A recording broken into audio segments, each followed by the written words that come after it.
Now, there's a thing called CVI, which is basically a variation instruction. So we will tell the client, this is what it's going to cost if you accept us to do this work. Typically, we will never do the work until they instruct us to do that work and they sign the CVI.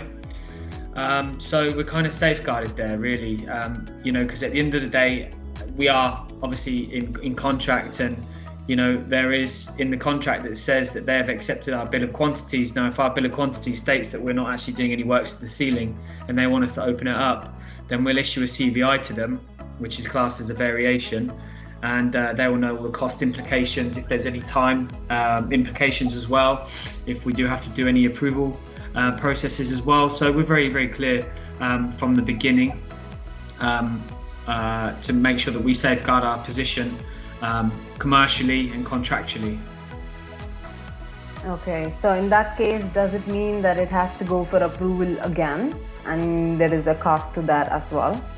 It depends on what works, but yeah, typically anything that's related to ceiling works, because for instance, if you've got a if you've got a closed ceiling and we hadn't considered any changes to the sprinkler system, and then we open the ceiling, we then have to change the sprinkler system, which would then mean going through approval process with civil defence to make sure that the sprinkler system is obviously as per the regulations for a food and beverage outlet.